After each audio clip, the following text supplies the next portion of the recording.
Welcome to the Allegory of Spots podcast series. Thank you for joining. In each episode, we introduce a new spot. We talk about how spots hinder our progression mentally, emotionally, spiritually, and physically, and how to overcome any spot that may be holding you back.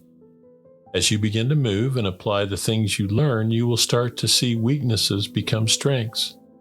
You will begin to see and feel greater light come into your life.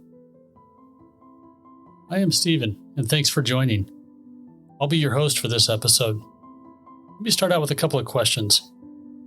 What is endurance, and why does the term suffering accompany the word endurance? As you might have guessed, we're going to talk about endurance and suffering and endurance. Have you ever gone through what you might describe as a difficult situation in your life? I'm pretty confident most people have. Some may call it suffering. Others look upon the hardship and reflect on what they've learned, or what came as a result of the tests or difficulties. 33 years ago, I departed on an overseas service mission to serve the people in what was then called Czechoslovakia. My mom laminated a little card with a saying on it that I still carry in my wallet to this very day. I've often wondered what she saw in me at the time that impressed her to give the exact wording to me. Did she know I would need it more than once in my lifetime? Well, whatever the reasons, it's proven worth its weight in gold. Here it is. I'm going to read it to you. If you think you are beaten, you are. If you think you dare not, you don't. If you like to win, but think you can't, it's almost certain that you won't. If you think you'll lose, you're lost. For out in the world we find, success begins with a fellow's will. It's all in the state of mind. Life's battles don't always go to the stronger or faster man, but soon or late, the man who wins is the man who thinks he can. As you look back on experiences in your own life or those around you, do you notice a pattern of how well you made it through these difficult situations? One can decide to suffer or to endure. Now, which one sounds more appealing to you? I'm going to share with you a story that I came across over 30 years ago, and the author is unknown, but it illustrates so well how we sometimes view the events in our own lives. It's called Pushing Against the Rock. There was a man who was asleep one night in his cabin when suddenly his room filled with light and the Savior appeared.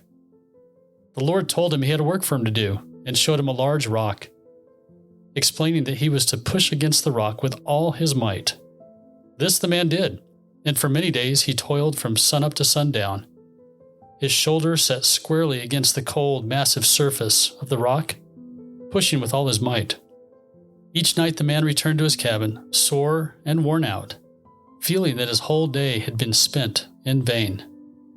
Seeing that the man was showing signs of discouragement, Satan decided to enter the picture, placing thoughts in the man's mind such as, "Why kill yourself over this? You're never going to move it," or, "Boy, you've been at it a long time and you haven't even scratched the surface," giving the man the impression that the task was impossible and that he was an unworthy servant because he wasn't moving the massive stone. These thoughts discouraged and disheartened the man, and he started to ease up in his efforts. "Why kill myself," he thought.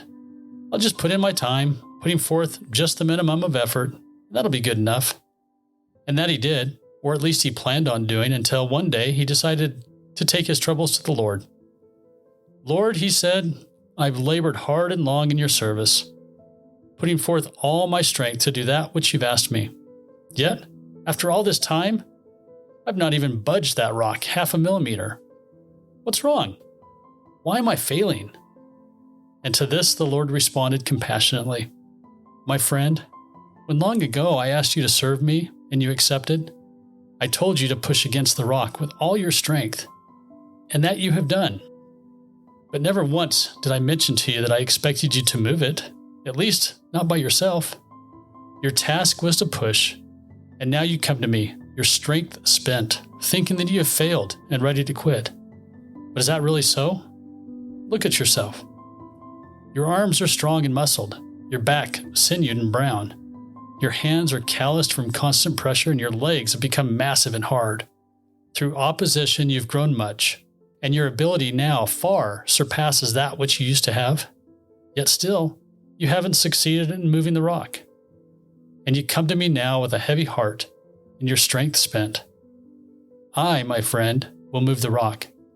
Your calling was to be obedient and to push, and to exercise your faith and trust in my wisdom. And this you have done.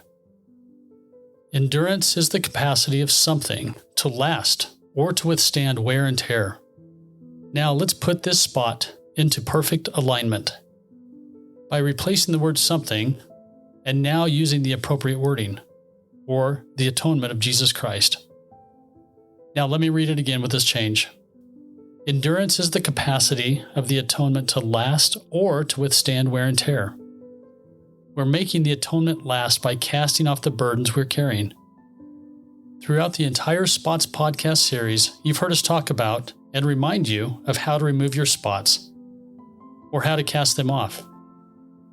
The purpose of this podcast series is to share with you the how of how to cast off the burdens or cares that may be upon you that you're carrying. Jesus Christ paid the price for all things, so if we will cast them off, referring to the burdens we're carrying, we don't have to carry them.